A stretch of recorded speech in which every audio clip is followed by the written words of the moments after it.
He knows it doesn't matter what's under a hood. The only thing that matters is who's behind the wheel.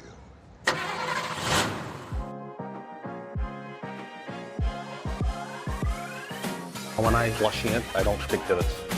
But again, with the driver right now, the driver sucks. I tried to activate my glutes the best I could. Most important thing, make sure you fade it. Hello, and welcome back to Under the Covers, a golf podcast where we deep dive each week into the latest PGA Tour winners' bag. We're your hosts. My name is Dominic, and we have Kevin with us. How are we doing down there in St. Louis? Doing great, Dominic. Had a great Memorial Day weekend. I don't think quite as good as Matt's, but we're having fun. Not excited to go back to work, but it's all good. Yeah, I feel that. And Matthew, how are you doing? What's going on? Dom, I'm good. I'm excited to give my on-the-ground takes for TPC, Craig Ranch, CJ CUP, Go, Byron Nelson championship. I think that's all the sponsors.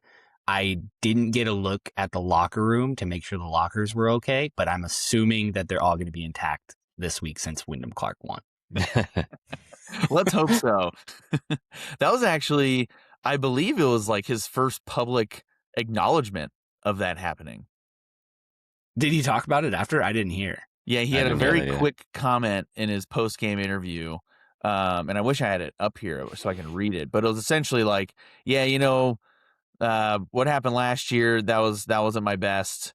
And I got a good team. And thanks to my sponsors for not dropping me. So it's like, it wasn't really an apology or acknowledging that he, should be accountable for busting up a locker at Oakmont. But he was, he still has money. So I guess that's a plus. I think I saw the funniest thing I saw this weekend was somebody right after everyone was like, the worst guy just won a PGA Tour. Nice. Yeah, actually, that was kind of the common theme in Full Swing, wasn't it? That he's kind of going through some struggles with like anger management and certain things. Yeah, no, for sure. And it's not to make joke of it, but like also like he's done other things. Like I think he did one where he hit a sign and it almost hit somebody. I remember that.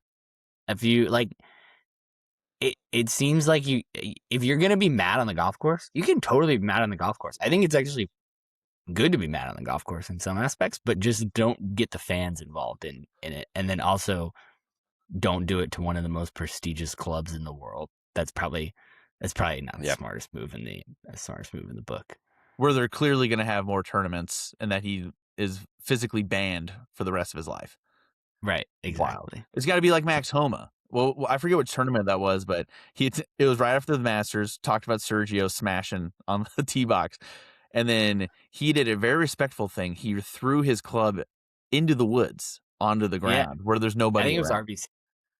Yeah, that's right. It was RBC. Well, speaking of Wyndham, let's get right into it. So Wyndham Clark is the winner at the CJ CUP at Byron Nelson at TPC Craig Ranch. It is his fourth career win. It is his last win since Pebble Beach in 2024. So kind of a long span of a little bit of struggles here and there. I had to get a fact check real quick before we started recording. Wyndham only had 2 top 10s in the last 3 years, which is a rough stretch of golf, but he won this tournament in style, I would say. He ended up, opening round of 66, 63, 65, and then a dazzling 60 for a total of 30 under on that last day. Just a ridiculous round. Some stats I'm going to throw at you. So this is the lowest round for a winner since Chris Gotterup. He's done it twice this year at the Sunny Open and the Phoenix Open. Wyndham also broke an all-time record for the lowest round by a winner on the tour since 2020 when Morikawa shot 6 under in the PGA Championship.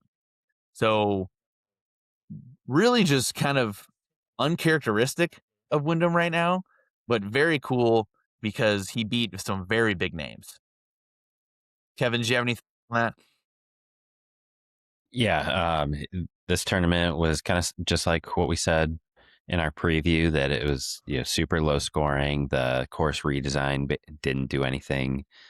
I think Matt had some commentary on that, but Scottie was 31 under last year. Wyndham 30 this year. Siwoo had a 65. He's leading, shoots a 65 and loses. Like that just speaks to like how low the players can go on this course. Yeah, I mean, the course is like, this was my first time on property at TPC Craig Ranch. I don't know. It seems like it didn't really do much. Basically, it got 1 stroke harder from last year. I think 31 won last year, now 31 this year. So, and 2 guys almost broke 60. So, can't be that hard. But we did get some rain earlier in the week. I'll preface it. There were some massive rainstorms that came through, so it probably was a little soft. But I don't know. It doesn't scream cool golf course to me. It was very just like your normal run-of-the-mill TPC golf course. It's big. It has a lot of infrastructure, and yeah, I mean, it's the most. It feels like the least like cool Dallas course. Like there's a lot of cool courses in Dallas. This feels like probably it feels like it's just the easy checkbox, right? It's the one that's the easy button for the PGA Tour and whoever runs the Dallas tournament. Just let's spin a tournament up. This one's the quickest one to do. There's no thinking involved, and I think that kind of is the same as the course. There's no thinking involved. It's just hit it as far as you can, hit it on the green, make putt. Putts don't really feel like they break very much. I don't know. Just didn't get my golf juices flowing when I was out there. I was also slamming hot soup dumplings, so that's hard. All that Bibigo, and I know it was Bibigo because it was on every single tee box and every single camera angle you could possibly imagine. They really wanted you to know that they're sponsoring this tournament. For every food place had a regular one where you could get like a hot dog and like a hamburger or whatever, and then you could get like a Korean chicken or soup dumplings or wontons or ramen or kimchi or like whatever so I had my stomach was trying to figure out what I was doing to it yesterday, because I would have a hot dog and then I would have like 4 soup dumplings and then I'd have a Michelob Ultra, and it's like 98 degrees and your body's like, what are you doing? Yeah. So what is it about, because this is going on in golf Twitter right now. We could push this to later so we can get back to Wyndham Clark, but I am curious. So it's hard to please golf fans, it seems like, where it seems like nobody likes any golf tournament because there's always something to say about it, where it's, it's too hard, so make it easier. And then it's too easy. And then there's too bunch of a scoreboard. And then this guy blew everything out of the water, so he's not, like, this is so boring to watch now. Like, what is it about a golf tournament? And what do people actually want to see, I guess, is a better question. It's hard to know. Is the question in regards to in person or on TV? I want to say TV because I'm assuming most of these Twitter personalities are watching from, like, not from Dallas. So they're on TV watching, and it seems like every tournament there's something negative to say. There's not too much positives that come from it. Yeah, that's a good question. I don't really know because, like you said, it's every single week. They weren't happy when the PGA Championship was, 22 players were within 4 shots of the lead. You also don't like when someone just like runs away with it because then it's super boring. I don't know. I think people just like to complain online.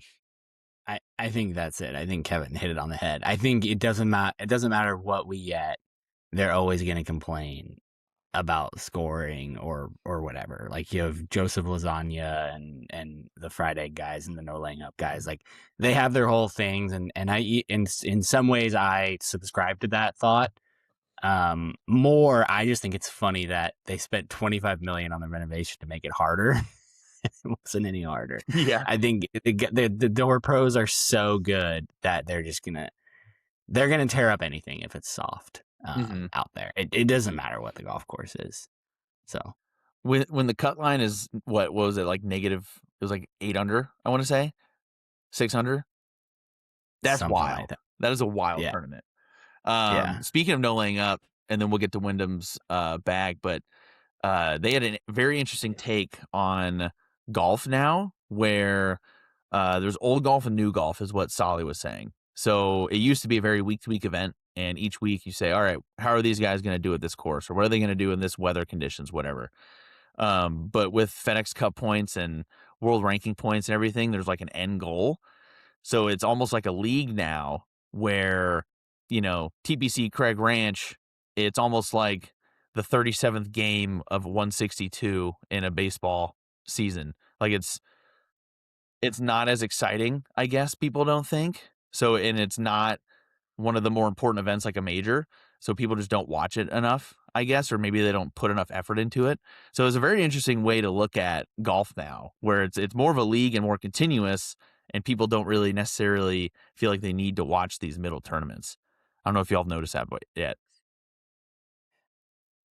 It was a perfect Dallas. You're right. There's so many that it doesn't need to be the hardest thing you can play every week, but it was the perfect Dallas social event. Being a Dallasite now, it's everything in Dallas is about social events and kind of like not a party, I would say, but that's more what it was, right? This is never going to be what the Masters was. The Masters is more about the golf course, the history, the prestige. Like, this is made for viewing, made for a social event where a bunch of people that don't know anything about golf go and have, 10 beers and watch Scottie hit 2 shots and say they went to the Byron Nelson that day. That's what this tournament is made for, and it does that perfectly. That was very well said, Matt. Speaking of Scottie, he didn't have a 5 all tournament. Not like a bogey, not a bogey or a double. He didn't have a 5, so he didn't even par any of the par 5s until like, what was it, like I don't know. It was way into the 4th round. That's bonkers. Yeah, insane. So back to Wyndham, we got to talk about him. I feel like he's probably not our favorite golfer of all time, but he won a golf tournament. That's very hard to do, and he beat Scottie Scheffler. So it's going to be very fun to go into it. Kevin, let us know what's under the covers. Yeah. So, and like you said, he did win a golf tournament. Anytime you shoot 60 anywhere, that's pretty notable accomplishment. Incredible. So his Wyndham is a equipment free agent, right, Matt? I believe we've read that he's had like 5 or so different drivers this year. He's currently playing the TaylorMade QI 4D core model, the 10.5 degree loft, and a brand new shaft. First week on tour, first win on tour. So Project X Titan Yellow 60 TX. So the Titan, they had the Titan Black as the original one. I guess it's a follow up to the very popular Hazardous line, but the Titan Yellow being brand new, it is a counterbalance shaft. So that would be kind of similar to what Matt Fitzpatrick is playing with this Tensei Orange. This being Project X version. So low launch, low spin, and it's supposed to be pretty soft in your hand. So like the handle is a little more flexible. So that would give you like a little bit more soft feel on the club face, but then also give you the low launch, low spin, like characteristics that tour players are looking for. So you get a pretty responsive feel. With the counterbalance design, that'll make the head feel lighter in your hands. So, Wyndham's playing the 60 TX, so one of the lighter options, just so he can just absolutely haul off and just crank, his driver as hard as he can. With this shaft, he's looking for like really aggressive stability, if that makes any sense. So kind of a fun model, fun shaft to learn about. I knew about the original Titan. I thought it was a typo when I was reading that it was the yellow. But yeah, first week on tour and it gets the dub. When you said original Titan, I thought you were going to make reference to the submarine. I'm glad you didn't. But Is that the submersible? the Titan. I didn't even know that's what it's called. Or it's been long enough I forgot. Yeah, pretty forgettable. Nice. Yeah, I think notably, so his Titleist deal ended after last year. And I wonder if the whole locker room thing was a reason that Titleist was like, meh, and kind of like he's now just out on his own. I wonder if nobody would pick him up. I was wondering if that was him or if that was a manufacturer. Like if he just was kind of not self-deprecating. What word am I looking for? Where he's like punishing himself. Where he's like, I got to figure some stuff out. Let me take a break a little bit. A lot of sports psychology talk from Wyndham. So who knows what's going on in that head? Yeah, new episode called Under the Head. 3-wood, TaylorMade QI40 Tour, 15 degrees. Sticking with Project X with the hazardous smoke black 80 TX. So pretty stout boy. Low launch, low spin there. And then interesting switch to the 5-wood. He's got the Ping G440 Max, and then he goes back to the new Titan Black. So counterbalanced in the driver, but not in the 3-wood or 5-wood. But some pretty stout boys in those wood shafts. The Ping G440, close to my heart. Got the 7-wood in the bag, got the driver in the bag.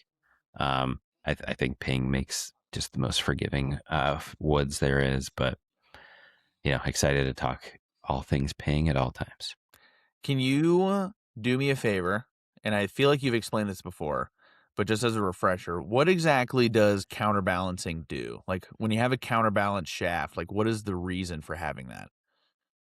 Yeah, so you put weight in the handle of the club, and then that affects like the swing weight of the entire club.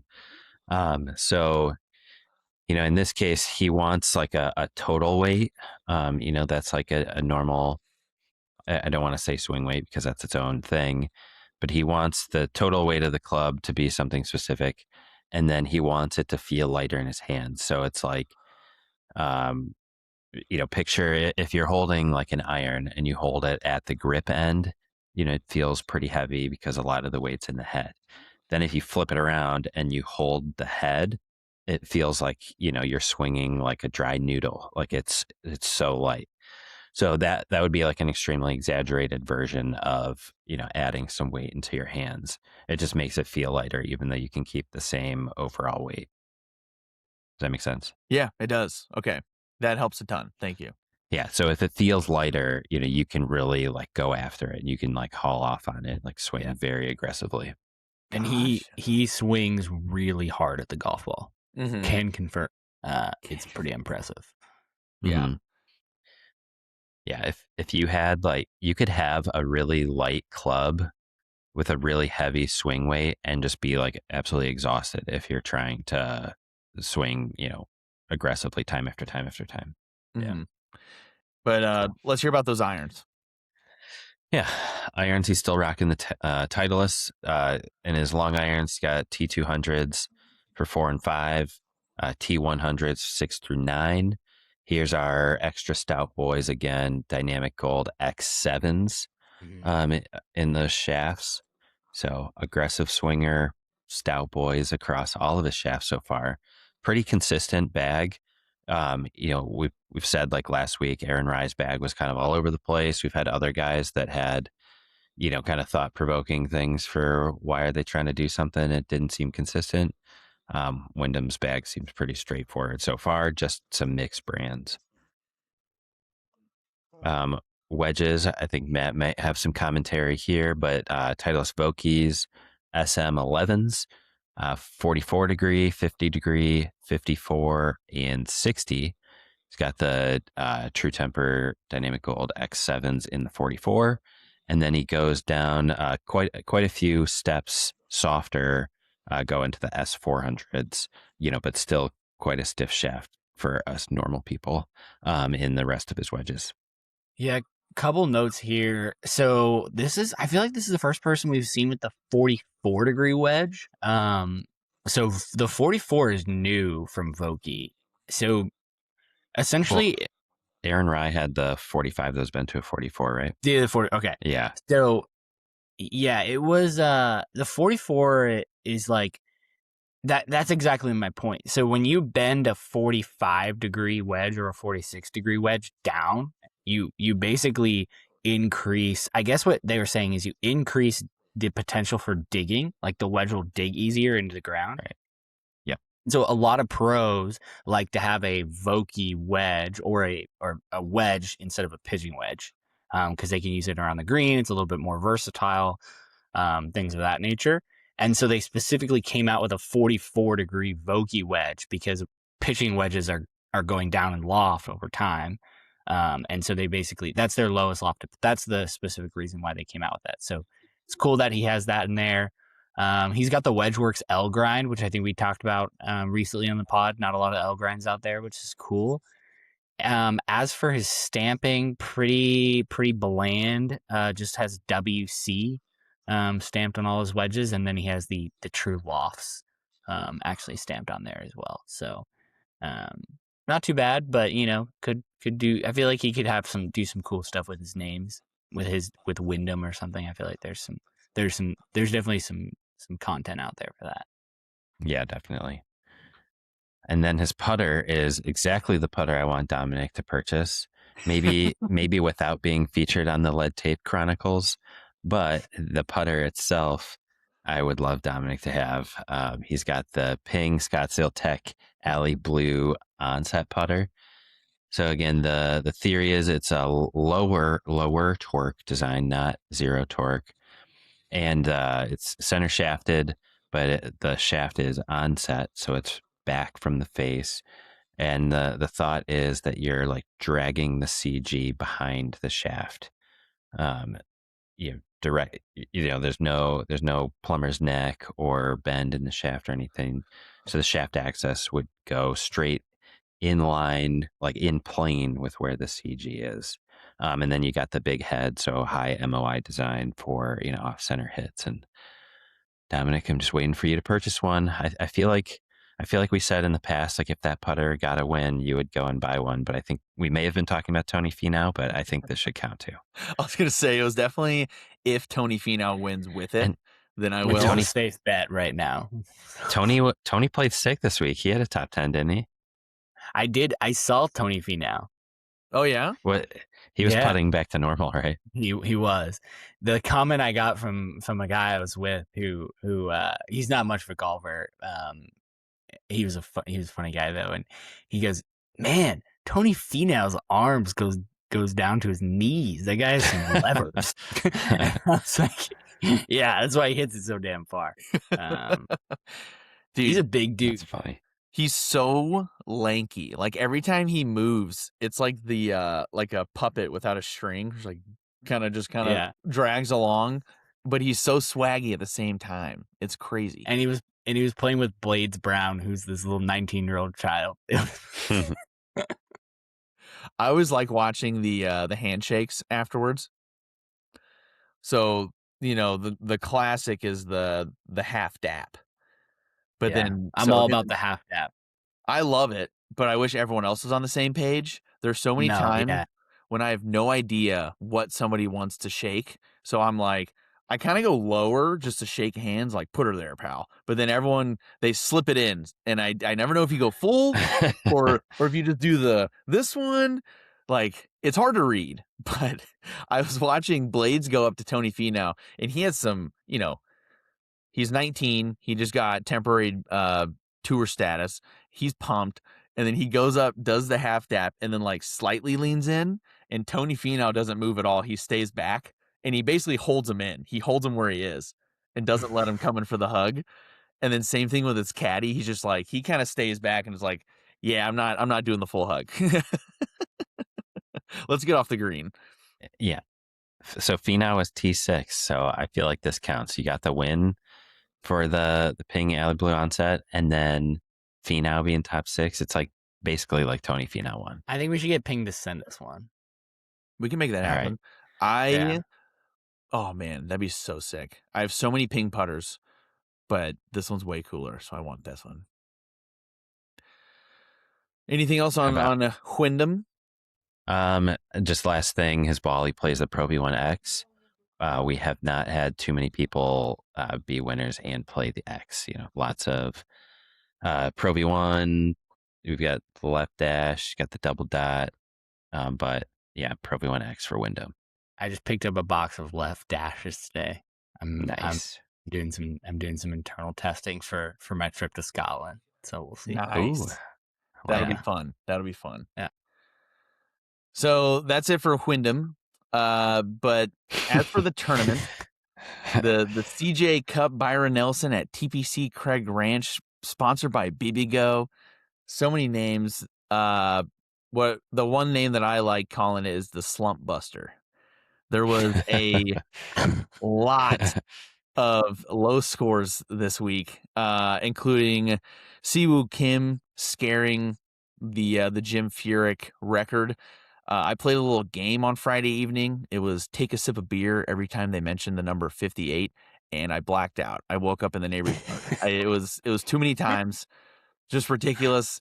I know it's a point of you're supposed to talk about it, but man, they really hammered it home, and it was borderline announcer jinx the amount of times they were mentioning it. He had 4 holes, and they're like, "Oh, he's on 58. Watch." I'm like, "What are we doing here?" It's crazy. I couldn't believe. I mean, he absolutely just nuked that 6-iron from. He was he had like 210, and he just blast 6-iron over the green. He must have had so much adrenaline. Yeah, but then again, like I feel like if he pulled 7-iron and he didn't hit it well, or he went he was short, they would have blasted them for him. I could see that too. It was kind of a no-win situation there. And then the way they were talking about him on 17, I don't remember the exact numbers, but it was like a 190 shot. So he had a 6-iron, and the announcers were basically saying how weird it was that he had a 6-iron, because I think Scottie had a 7, and then or whoever hit before him had an 8. It was really interesting. And then he hits a 6-iron to like 15 feet. I'm like, maybe we should trust the guy who's at a 59 right now. Yeah. Like there's like, I don't think that's a good idea. It's like, I think he knows a little bit better than we do. Yeah. But it was a fun, interesting tournament. I don't really know if I had fun watching it or if I didn't. It's kind of hard to tell, but I think the biggest takeaway, Keith Mitchell's only 34 years old. I thought he was 55. Somebody commented at the tournament, they were like, that guy is wearing like all cotton and cashmere. And I was like, well, yeah, that's Cashmere Keith. And like, it was hot out there, and he's still like, it's either a bit or he really likes it. Like I it's cool, but like, man, you couldn't catch me wearing a cotton shirt out there on Sunday. It was hot. So he's swaggy. I'll give it to him. But like, for some reason in my head, maybe he's just been around a while. I don't really know, but I had in my head that he's one of those like older guys who sticks around forever. But then I looked him up. He's only 34. Like, what the heck? That is crazy. He seems way older. Was he like sweaty when you saw him? Yeah, sweaty. It didn't look comfortable, and he's playing with Brooks Koepka, and Brooks is wearing Nike stuff, which is whatever, but like, at least Brooks looked comfortable out there. I don't know. It just like, I get the whole Twitter golf thing of like, you should wear cotton all the time, and like, but like, if it's over 90, I don't agree. So I would rather go a Nike shirt or something. Low scoring, Bomber's Paradise. Matt, you were there. Do you have any other news for us from boots on the ground? Like I said before, I think the biggest thing we got to hit on is Blaze Brown. I know you touched on it with PGA Tour membership. That's massive. Blaze Brown is 19 years old. It's crazy. That's bananas. He's so good.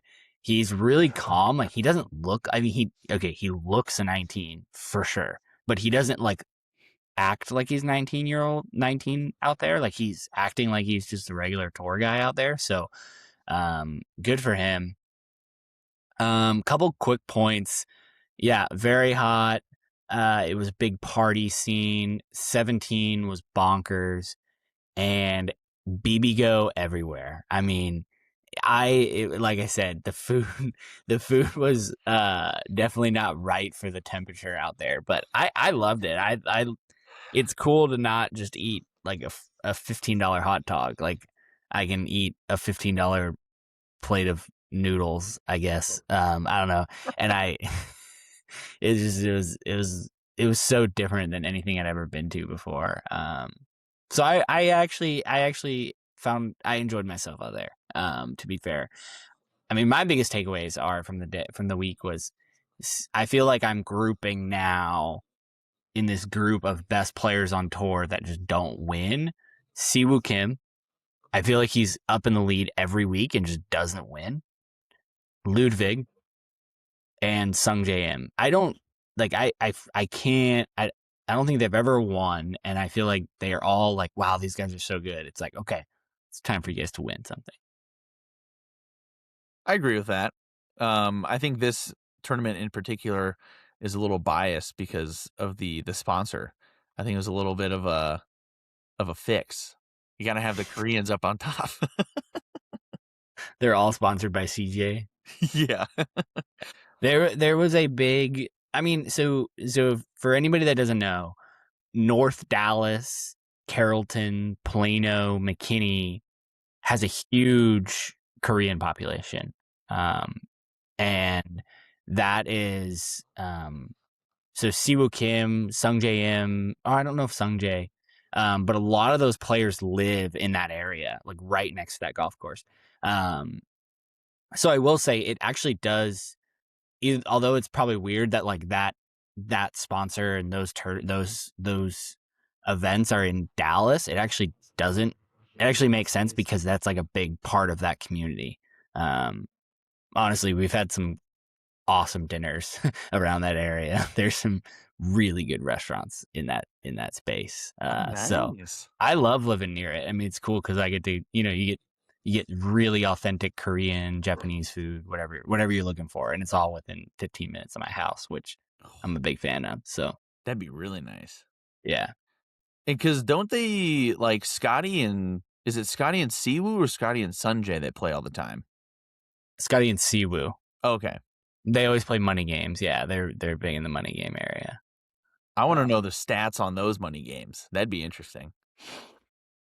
Yeah, you can get some people talking about it in the Dallas golf scene, I think. And I know Tony Romo gets involved in those games. Like, there's a certain crew that follows those games around. And like, I guess what I've heard is that they go between Trinity Forest, Merido, TPC Craig Ranch, Royal Oaks.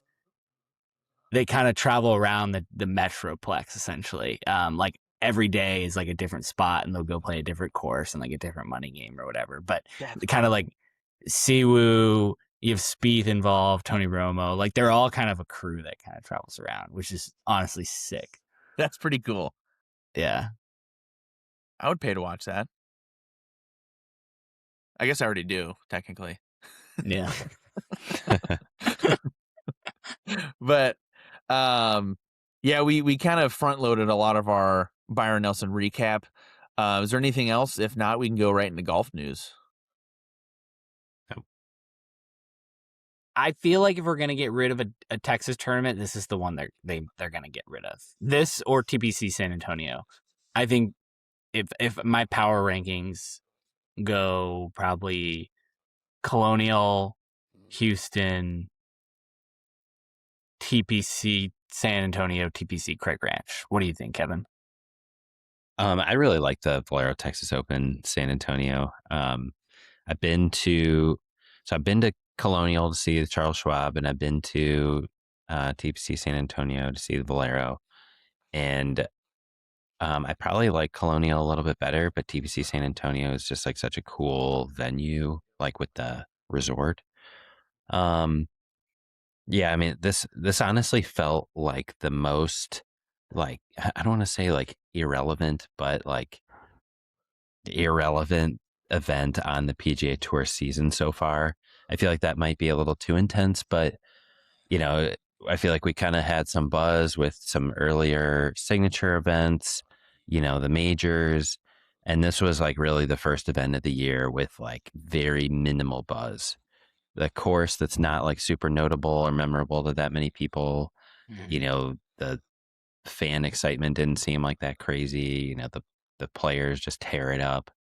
You know, I was going to make a joke when we first started about like, all right, now we got done with the most important event of the year, you know, and move on to something else. But like, it's like, that's just not even a funny joke because it's like just too irrelevant.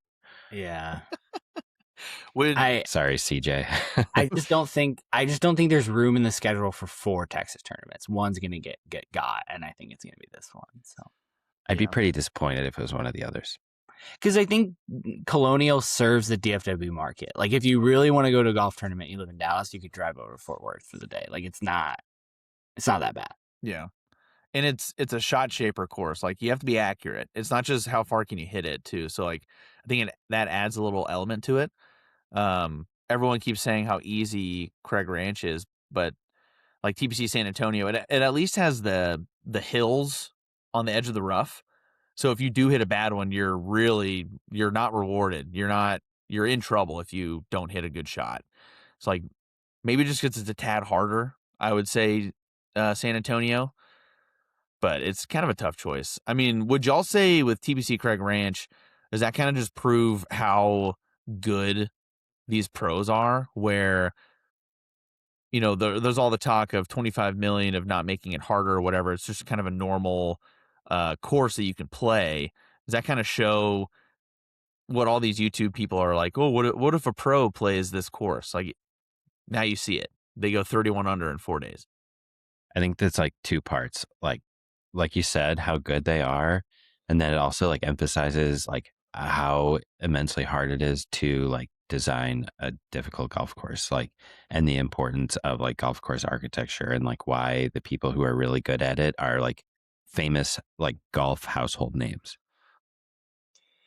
The only way that, again, I go back to like the only way you guys get pros uncomfortable is wind and long, thick rough where they lose control. Because with wind, they lose control, and with long, thick rough, they lose control.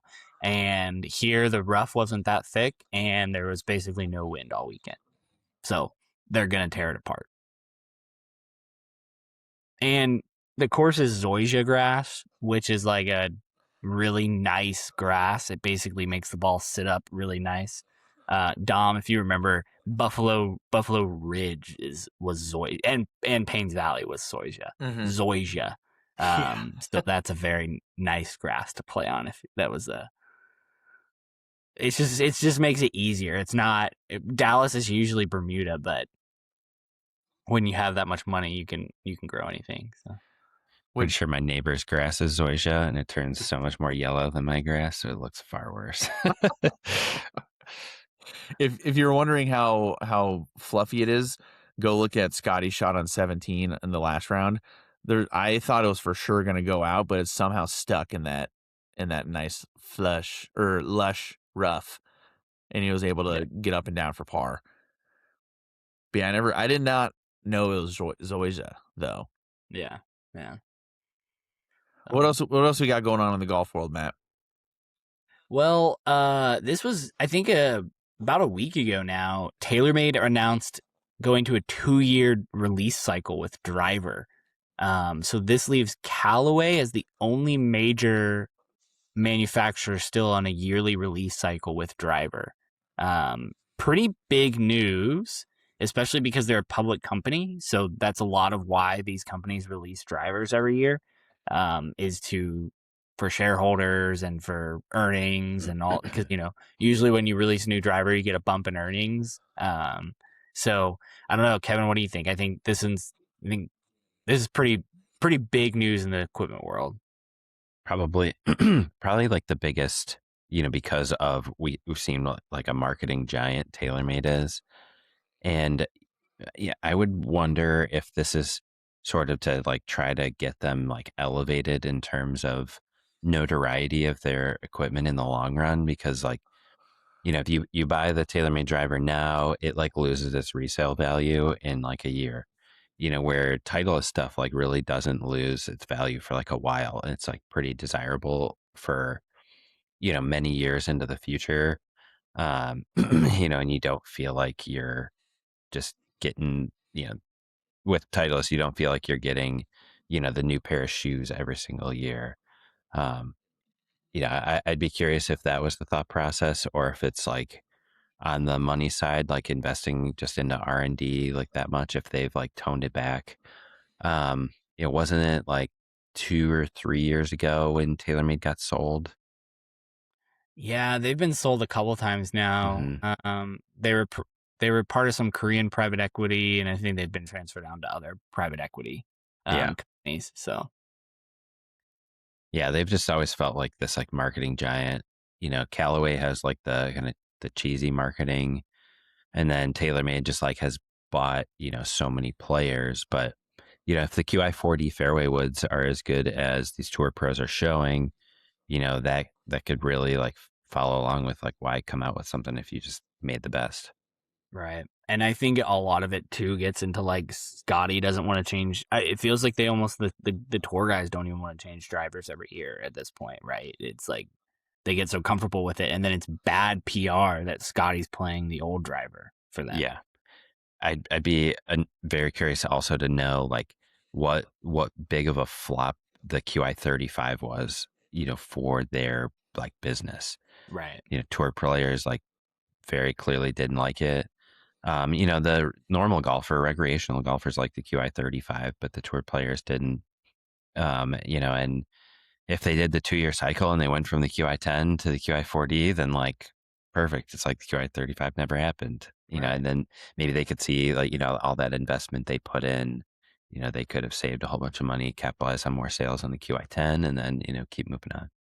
That's why I've always looked up to Ping so much, because Ping's still a private company, privately held. So it's like when they would be like, well, we don't have a good enough driver to release yet. And they didn't feel like they had to, because they didn't answer to the market, or they didn't answer to shareholders or anything.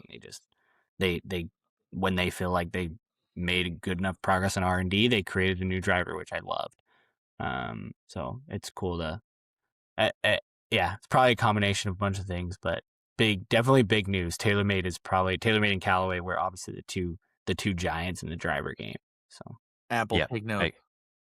I agree with Ping. And they also don't really put like the year on, in their names marketing wise, where like Titleist has done in 915, 917, they've put something that kind of signifies the year, which even though they're on the 2-year cycle, it kind of makes you feel like you're buying, yesterday's newspaper if you're, looking to get something at a good deal.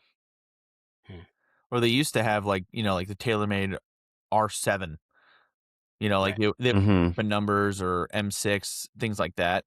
Now it's just like, let's confuse everybody and make it seem like it's the best product out there. Because wasn't the QI35, all they really added was like simulator dots, and that was just kind of it. Like that was like the biggest difference of the QI10. Yeah, they claimed it was like one of the best like fitting drivers out there. Yeah. And they changed a little bit of the carbon, changed the paint scheme. Otherwise pretty not notable. There we go. I used to have that one.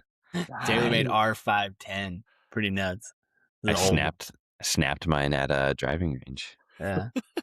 I think I just have this line around back here. You can find all sorts of shit back here. I think my cousin. If you're not watching on the video, Matt showed his very vintage TaylorMade R510. Yeah. I think I just played with my cousin this weekend, and I'm pretty sure he has one of those. That's awesome.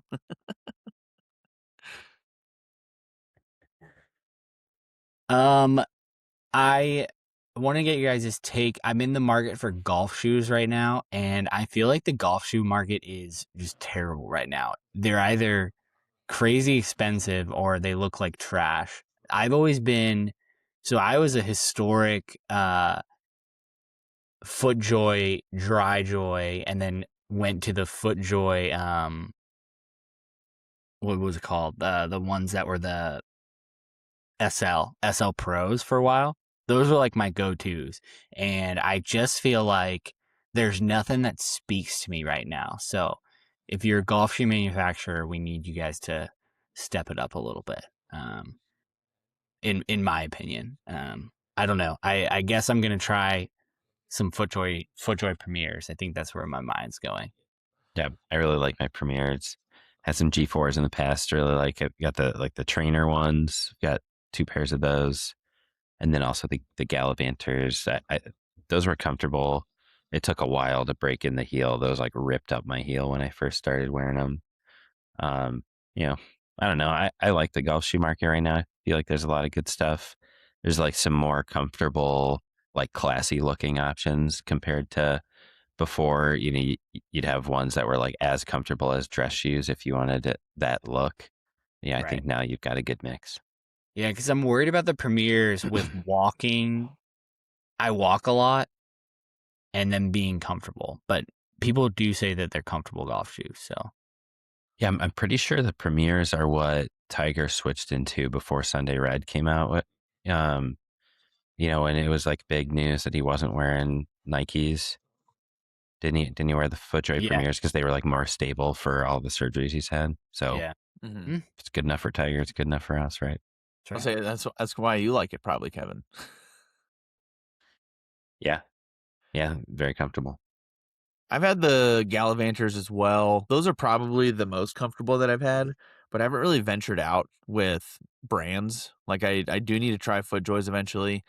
Currently have the Puma, I think it's pronounced Avant, and those are doing me well. I've had them for a couple years now. I double sock when I play, so I think my heels are kind of taking a beating these days. So I might be in the market here pretty soon, but yeah, I need to try the Premiers because I've heard nothing but good things about those. I don't really know if I enjoy the athletic shoe golf version, like the what are those Nikes? The Air Maxes. I almost forgot the name of those. Mm-hmm. I think they look awesome. I love Air Maxes normally, but as a golf shoe, I don't know if it makes sense because like the heel is massive. Like it's like you're wearing high heels. Yeah, exactly. So like, do they shorten it for a golf shoe so you're closer to the ground? Like, are you literally losing or needing to bend over a little bit more because you're right there? Like, it's super interesting with the athletic shoe golf combo. But like, obviously it looks sick. Like when someone has Jordan golf shoes, that's really cool. Yeah. But yeah, walking is a different animal when you're talking about all these things. I think LIV still exists. I think they're having a tournament somewhat soon in Korea. Not sponsored by BBGO, but the Korean LIV tournament. Is it in North Korea? Yeah, we're going to Pyongyang.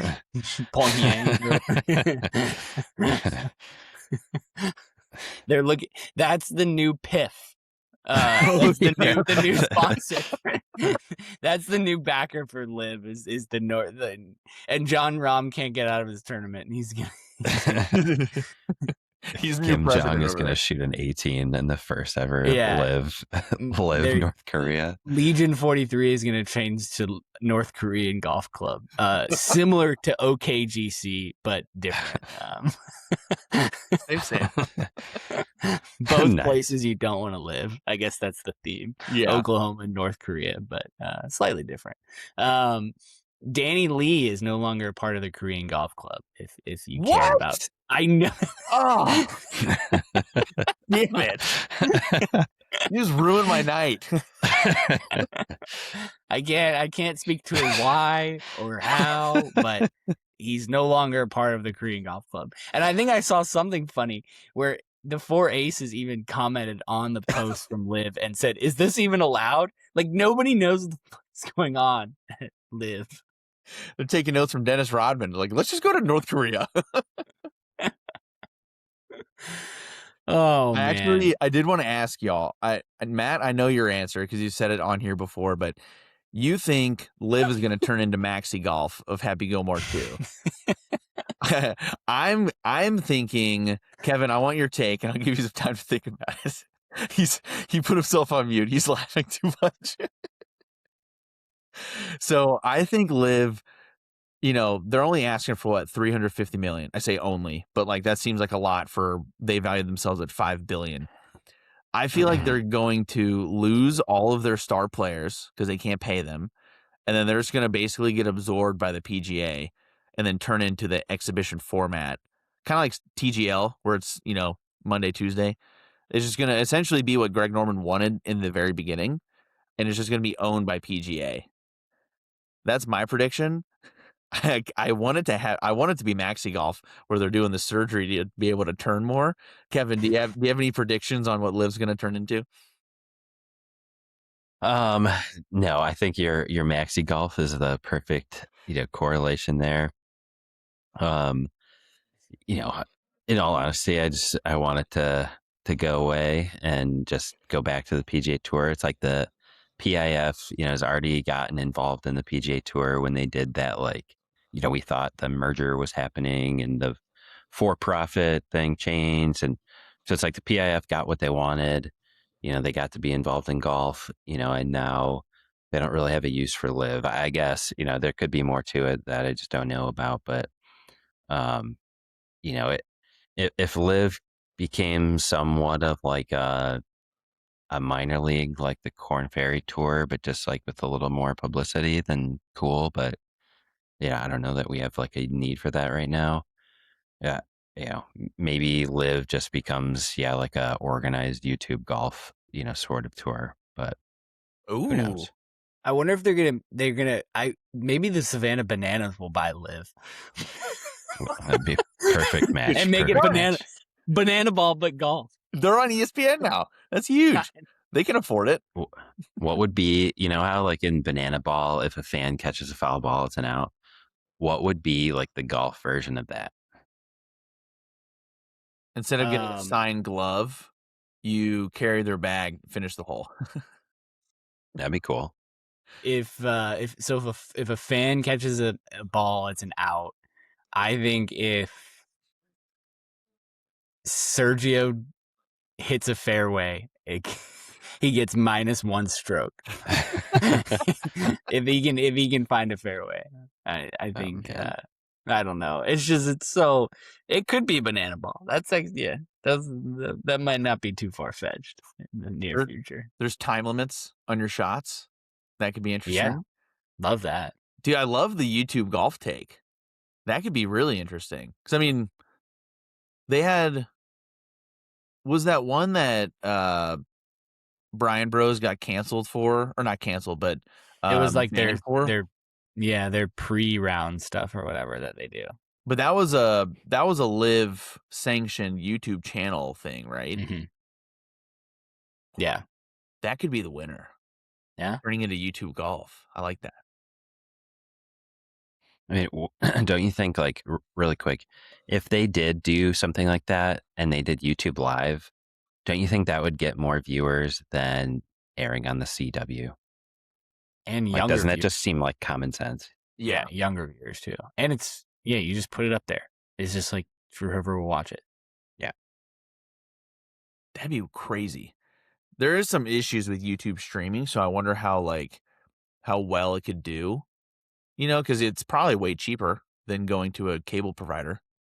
Their whole first year they were on YouTube only. Oh, they were? I thought it was their website. Was their website through YouTube? Yeah, like that was where you watched the first year of LIV. LIV.com, not YouTube. Yeah, I was watching it on YouTube. Oh. Yeah. Still, I think it can happen. I like it. Well, Matt, I know you have some history here. Take us through the Charles Schwab tournament at Colonial. Yeah, I have a soft spot for Colonial. I love this course. I've played Colonial maybe 100 times now. It's a really cool event. I've played it maybe 10 times since the renovation. So way more before the renovation. It's a great tournament. It's in the heart of Fort Worth. It's in the heart of the town. Like, they do a great job with the tournament setup. It's really big in the veteran space.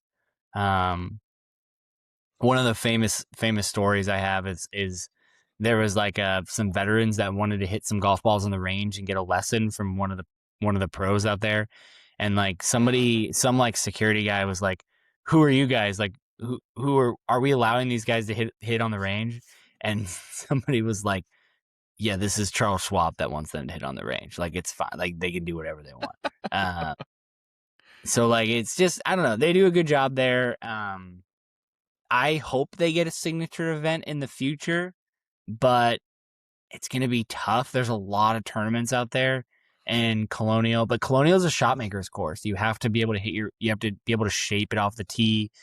It doesn't reward just one way of shot shape. You got to be able to draw it. You got to be able to fade it. You got to hit great shots into the greens. The greens are really tough now with the redo, and putting. My advice, if you ever get to play Colonial, is just hit it. They're mostly straight. They actually are a lot of straight putts. They're almost freakishly straight, I feel like.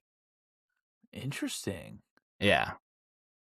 Like they look like they curve, but they're straight, or what do you mean? Yeah, it's almost like they look like they're gonna move a lot, but if you're when in doubt, just hit it straight and you have a good chance. But they're fast, so you gotta be careful. They're definitely hard greens to put on though. Okay. I like it. And it's what is the actual, and I'm probably gonna botch this, but it's the last tournament on tour that is run by its members, right?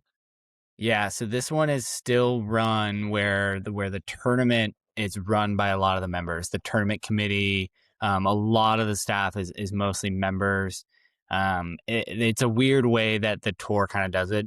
The tour really comes in and takes over, like TPC Craig Ranch, and does that whole thing. Colonial, the membership, and the staff that work for the Charles Schwab Challenge still do most of the work at Colonial and the setup and all that stuff. So it's just a really cool hometown event. I think it's like one of the longest running courses that they've had for this long on tour, that has stayed at the same course for however many years. It is the longest. It's the longest now? That was almost the trivia question for the week. Yeah, it's the longest tournament on the tour to be played at its original venue. Okay.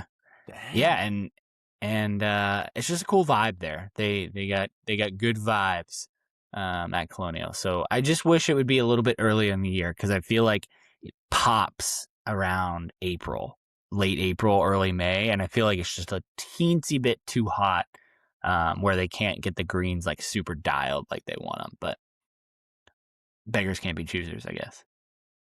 Yeah, I can speak to that. I went and saw this event in 2019, and man, it was hot. It was like 95 degrees every day.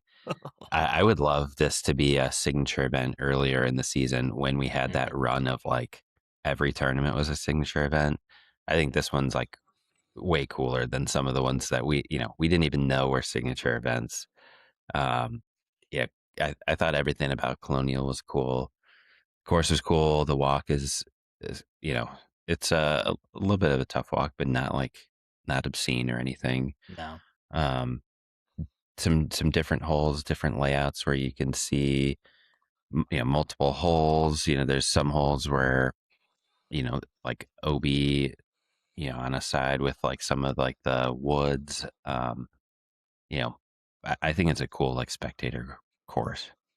If you ever go, my always spot is like kind of 15 green, 16 tee box, 16 greens, 17. There's just a big collection of holes right around there, and then you kind of see 18 fairway that kind of wraps in front of that. It's like that's like the best little area to catch as much golf as you possibly can, in my opinion, because you can see 3 or 4 holes at one time. Is it 10 that has the bridge over the creek? It's kind of dogleg, right? All the players usually tee off with like long iron or like a shorter fairway wood. Yeah. I saw probably like the coolest non-made shot like I've ever seen in golf. The guy we were following, he's in the trees on the right. So the view is like he's got this window where he's got to keep it low so he doesn't hit any trees, keep it high so he doesn't hit the bridge, and there's no way to stop it. So he just hits a laser beam straight into the bunker, gets a nice lie, and gets up and down for par. It was awesome. Yeah. Just like seeing the flight control to be able to hit that shot in the woods was so cool. Yeah, you have to hit a lot of shots. You have to, if you miss the fairways out there, you got to shape it around trees. That's like the hardest part. Is it's not that you can. It's not like you can't hit the greens from the rough. It's just usually from the rough you have to hit.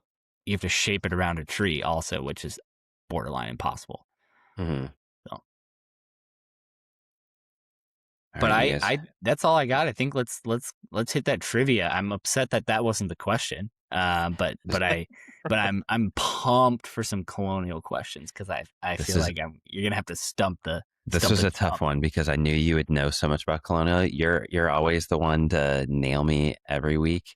Even I guess Dom's kind of lucked into a few and nailed me. It's never on purpose. Where you physically like know these really obscure answers. So I wanted to use that one. I was looking around to be like, what else is like Charles Schwab's, involvement in golf. So Charles Schwab has been the investment firm of the PGA Tour since 1997. I thought that was kind of interesting. Again, Colonial being longest held. What's the original name? Didn't want to go with any of those. But something I found interesting that I thought was a perfect trivia question is that the Charles Schwab Challenge is one of only 5 invitationals on the PGA Tour. Can you name the other 5? Okay. I'll give Matt, you got to get all 5. Dom, you got to get 4.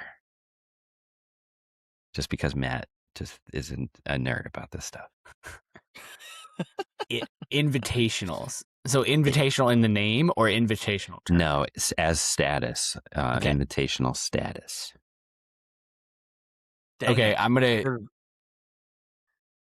Wait, let me do one. Well, yeah, you do. You go first. Because I feel like you'll probably get more than one. Because and that question threw me off because I was going to say the Genesis Invitational. Is that one? Well, I guess I'll let you answer first. I don't want to reveal until. Okay. Until I go. Okay. Yeah, it's not a team game. Not a team game. I got it. You're right. Okay, that's my one guess. You got to get 4. I have to get 4? I thought you have to get 4. Fuck. No, Matt's I got to get all 5. I'm writing it down. You already have one. So that being the Charles Schwab, so that you got to get like 4 sorry. Oh, I should clarify. Arnold Palmy. 4 for total. So you already have one with Charles Schwab. Okay.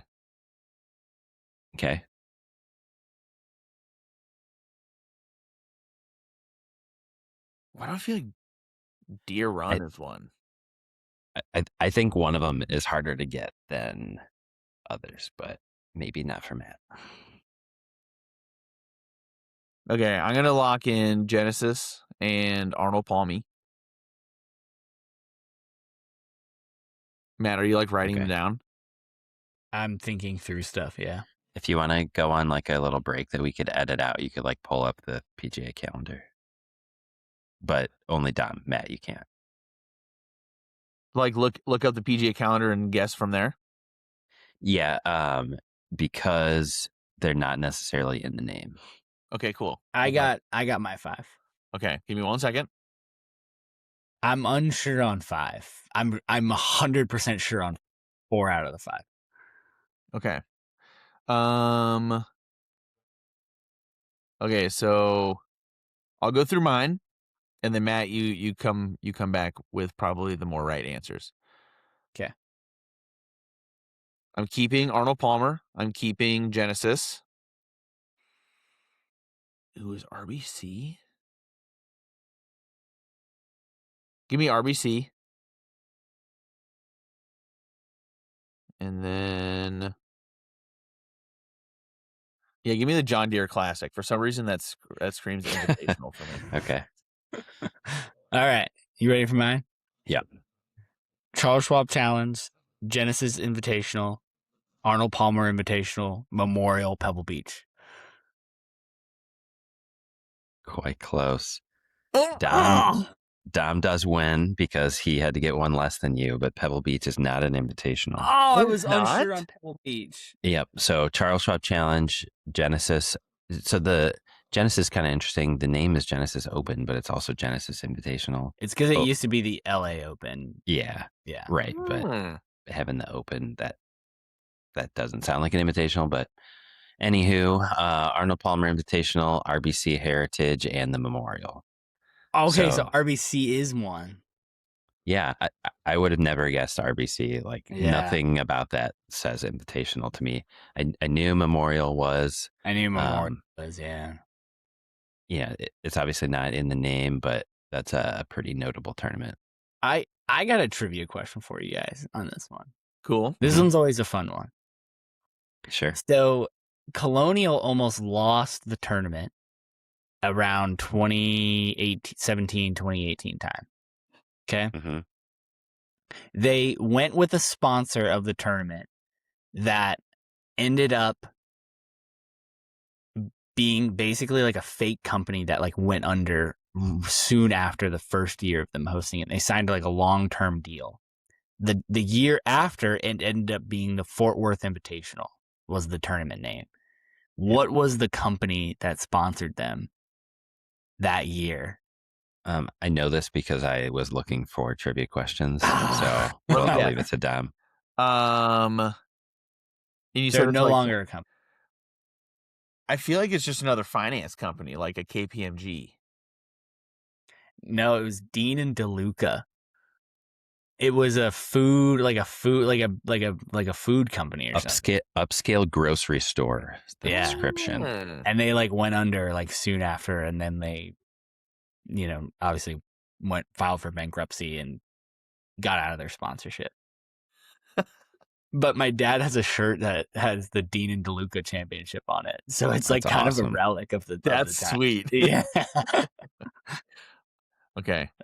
I am going to get a beer with y'all because Matt has to do one, right? Yep, me and Matt have to do it. Okay. What? I feel like, Dom got it right. All right. What you got, Cheers. Kevin? St. Louis's finest, Budweiser Select. Nice. For the Pouring brand. into a nice Cleveland Indians / Guardians glass because the Cavs are dead to me, and I hope James Harden is not back on the team next year. I got I don't know what type, but some sort of red wine. So a stepped on grape, baby. Chug it.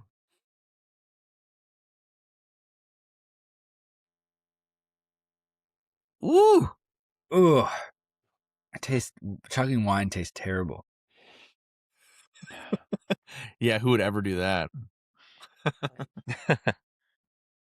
You should pin the video of you chugging in 4 seconds. I should do that. Go. Oh shit! Oh! Okay, so while Kevin's finishing, I think we're gonna get into one and dones, and this one might be a little long-winded because, like we said last week, we are at the midway point for the rest of the season. So I wanted to go through and give some fun stats for us. I used old Chatty G for some help here, and I wanted to read this interaction. So typed in all of our one and done stats, for the year so far with names. And here's a description that ChatGPT started with.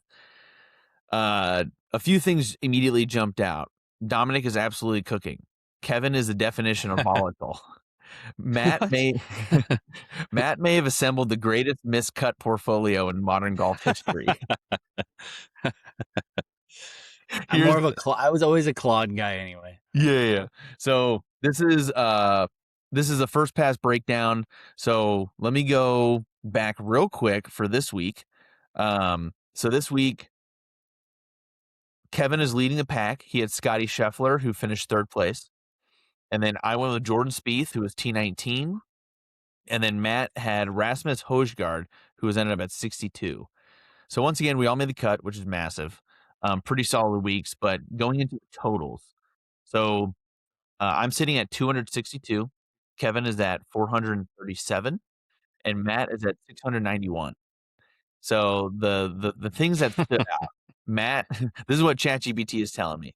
Matt is currently 254 points behind Kevin and 429 points behind me.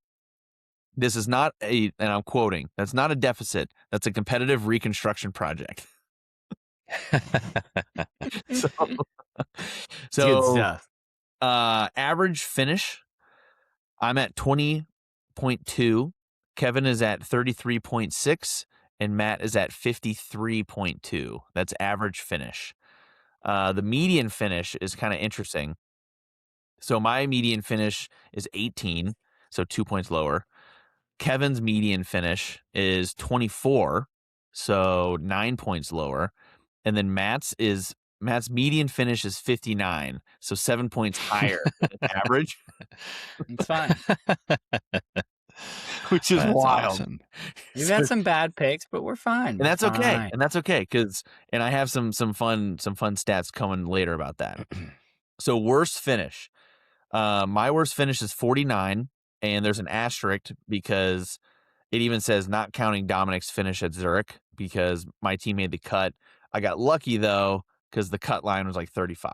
But anyways, Kevin's worst finish 89, Matt's is 108. Miss cuts is damn you, Alejandro Toasty. Toasty, you dirty dog. That was a bold move, but I love it. He's in the field if anybody wants to take him. That is true. So miscuts, Kevin and I are both at 1, and Matt has 5. 5 out of 13 miscuts so far. A roast session. Top 10s. I have 5. Kevin has 4. Matt has 2. And then top 50s. And I wanted to shout this out. A little humble brag.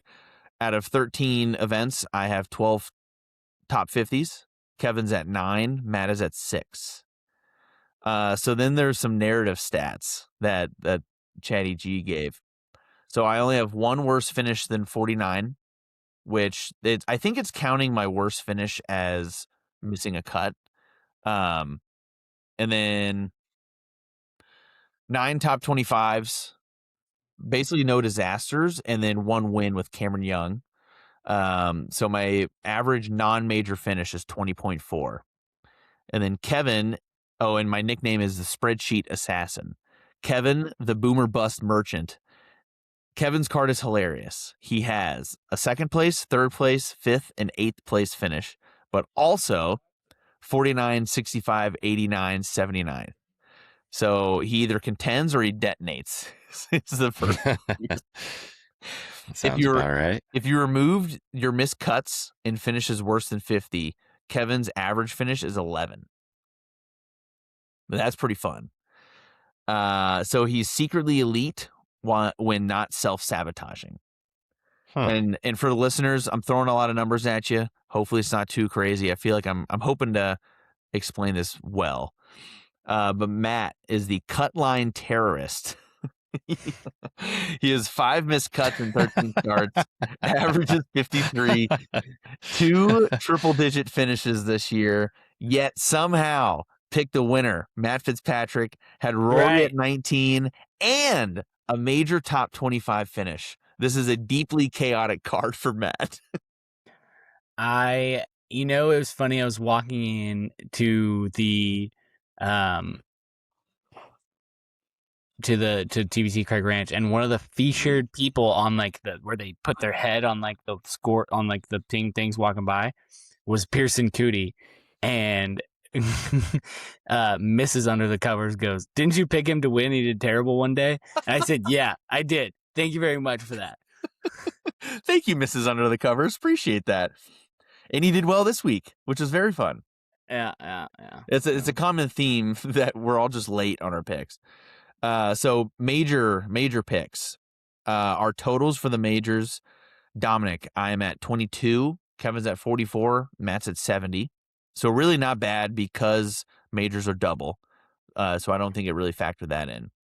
But I think we've all kind of had some pretty good major picks. So then there's some fun awards that it gave out for us. Kevin is most likely to say he was T4 on a Friday. We need to investigate this. Matt has 5 missed cuts already. The I Can Fix Him award is every Tom, Kim, and Victor Hovland pick. That's good. That's good. Oh man, so these are really fun. I can maybe post these somewhere so everyone can read them. On our Twitter. Yeah, I can do that on Twitter. So there's like, it goes all the way in percentages, like made the weekend percentage, under par human, so top 25 rate, disaster rate, so finishing 60 or more. There's some fun ones, so I'll throw them out there. Like we asked last time, throw them in the comments if you have any ideas for some stats you want to hear, because I try to run, I don't know if the term regression model is correct here, but I've heard it on a TikTok before, so I thought it'd make me sound smart. But I wanted to run some models of what I've been doing is picking the heavy hitters first. Like I'm going really heavy on like the top guys, whereas Matt, you're a ball knower. You watch so much golf, so you're kind of going with like the value picks and stuff. And then Kevin's been back and forth in a very good way. But I'm curious how that would work and how it's going to play the rest of the year where, we got 13 more tournaments and I'm running out of guys. So this will be interesting to see how this finishes. Yeah, you might have to pick Kevin Kisner this weekend. Well, I guarantee I'm not choosing Pearson Cootie or Chandler Phillips. I'll tell you that much. Hey. No, we love Chandler. We love those guys, but I'm not picking them for one and dones. So with that, long-winded, but with that, Matt, give us your pick for Colonial for Charles Schwab Invitational. Man, a lot of different ways I can go here. I just feel like there's so many good value picks, so many things that you guys would never guess that I'd pick. Unfortunately, I think I'm going to go with Brooks Koepka with Drew. So Dom, don't pick Brooks Koepka. I appreciate just that. FYI. Yeah. Just letting you know that. I'm going with Kevin I'm just kidding. Sung J Im. I saw he's playing well, hits it good ball striker. He's not going to win, but he's going to have a good finish. I love it. Nice pick. Yeah. I like it too. For my pick, this guy I've been wanting to pick for a long time. I don't know a ton about him, except for he's my new best friend. And he's left-handed. He's a baller putter, and he's going to win this week. With Matt McCarty. Ooh. Yeah, he's a good player. I like that because he's not that big of a bomber, but he can hit the ball very well. Oh, he hits it far. He does. Okay. Yeah, he hits it a long way. Yeah. Yeah, his stroke scheme putting is very good. Let's see. Love the picks, guys. I'll give you my top 3 right now. I was going between Justin Thomas for the vibes. He's been playing well lately. But I just feel like it's kind of like a Jordan Spieth where he'll play well and then he'll just blow up. I haven't picked Akshay yet, which is surprising because I could have swore I have already. But he's out there. but I feel like I can use him at a longer course. So I think my choice this week, I'm gonna go with someone that Kevin has chosen already this year. I'm gonna go with Russell Henley. Good pick. I went down that route.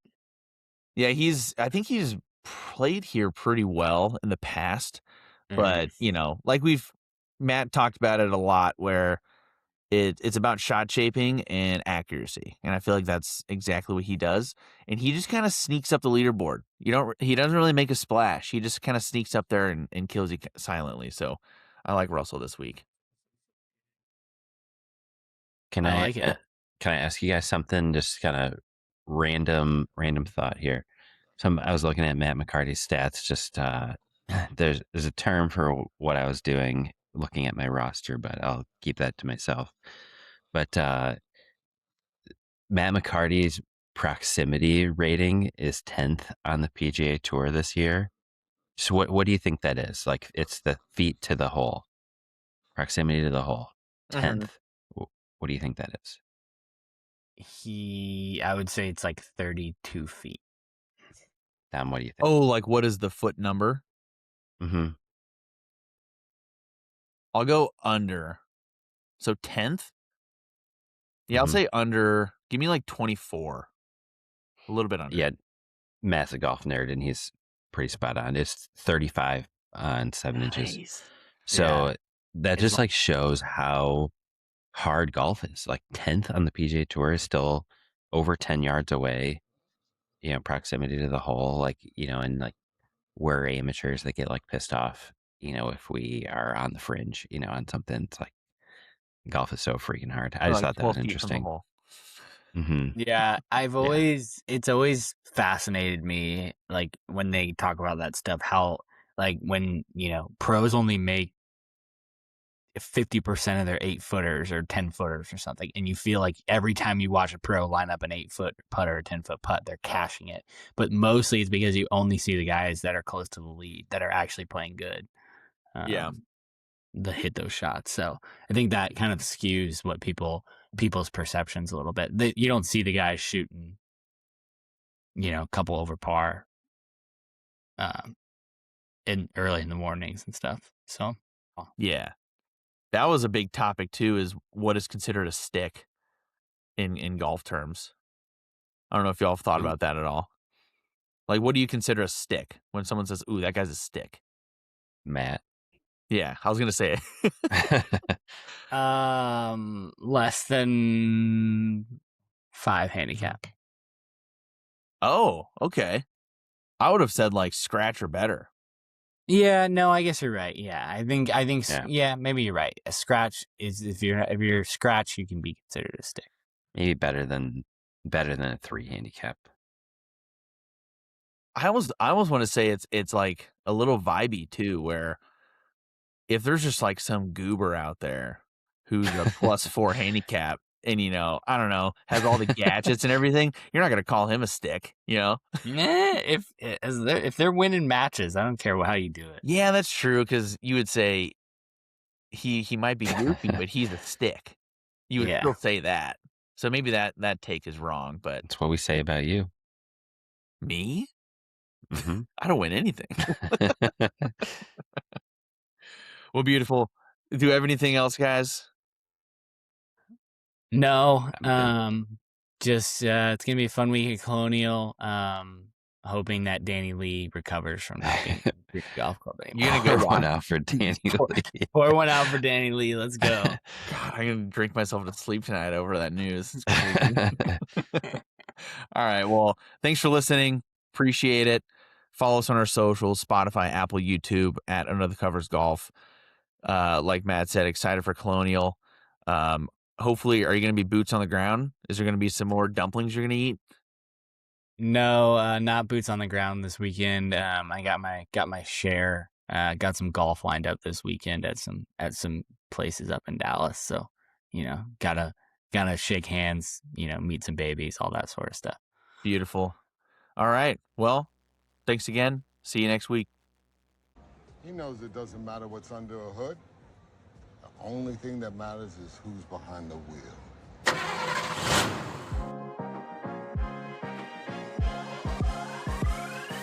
When I flushing it, I don't stick divots. But again, with the driver right now, the driver sucks. I tried to activate my glutes the best I could. Most important thing, make sure you fade it.